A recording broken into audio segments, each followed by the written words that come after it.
Mambos, hope mko poa watu wangu. This video nataka tu hii video ifikie watoto wangu,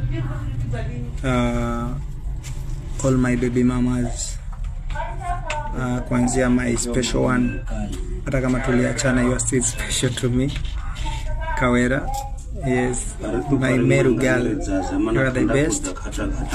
And Emma, my Kikuyu girl, you are the best. And the other ones that I mentioned, because she's a dramatic woman, but I respect her and I value her appearance in my life. So nataka kusema hivi, mnapotazama hii video haimaanishi kuwa mimi nimetuma hii video kuomba help. Hapana, this is my last video. Na I decided, and I'm so happy, I decided to just end my life. The reason doing it because nilifanya makosa kununua land place ya watu hawanipendi. Nilinunua land Mombasa, lakini tangia nimenunua land sijawahi kaa na amani. Niliwekelewa kesi ya kwanza ya threatening to kill, nikatoka na cash bill kotini. Lakini yule aliniwekelea hiyo kesi ni afisa wa polisi ambaye ni rafiki na mtu ambaye alinikosea. Sasa kwa sababu aliona nimepata wakili na yeye ata lose, ikabidi aandike tena kesi nyingine ya kuwa mimi nilinyang'anya, nilienda nikaibia mtu kuku. Guys, so nacheka kwa sababu you see, I was born alone. Wazazi wangu walifariki, nikakuwa kwa street, na hiyo miaka yote nimekuwa street kid, sijawahi ibia mtu, umeelewa? Na nimeng'ang'ana nikajenga nyumba yangu ili nikae na amani,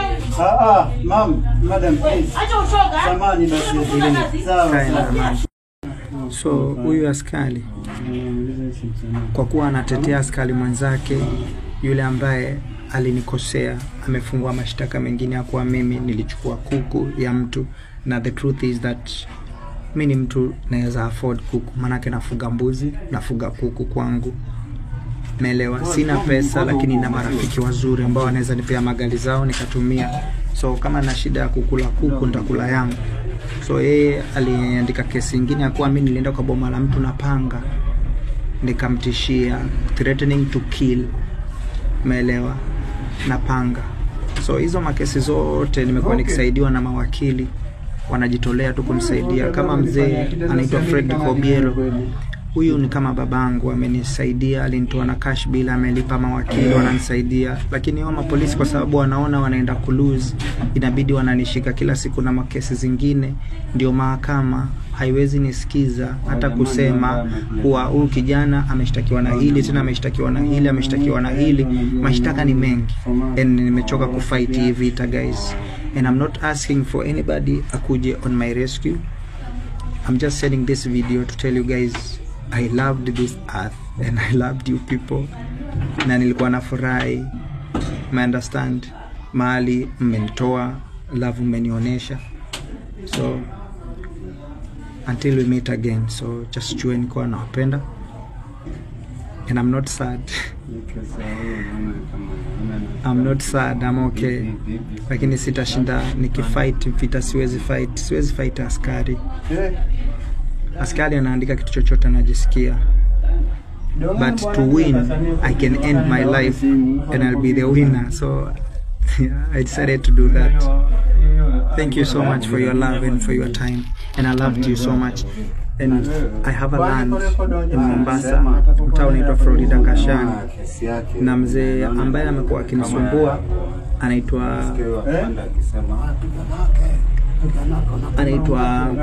mzee wa mtaa ambaye amekuwa akinisumbua anaitwa Chome Ponda amekuwa akishirikiana na grabbers na polisi kuintimidate ili wanyang'anye land yangu, because tangia nimenunua hajaiona ndugu yangu yoyote akikuja, na sasa ama polisi wanatumika na watu, and me I want to be on the side ya watu wana win. So if I'm no more, hawatakuwa na mtu wa kusumbua. So I'm sorry guys, and I love you so much. Sad, but I don't want to show you that I'm sad. I decided to finish myself. I'm gonna insist nifanye hivyo. To my son, I loved you, and remember I look like you, but don't sifanye vitu mimi nimewaifanya. Melewa, don't trust too much people, and when you want to invest mahali tribe mingi ziko, manake hayo tunapitia ni kwa sababu wananiita mkabila. So I'm sorry, Mama Mari, you are the best woman. Until we meet again. Bye, Mama. And to my friend Blessed Joe, thank you so much, bro, for saving me so many times. You've saved me so many times, but this time I don't want you to save me. By the time this video is going to finish uploading, even me, I'll be finishing uploading myself to heaven. So pray for me. I love you guys, and I'm sorry.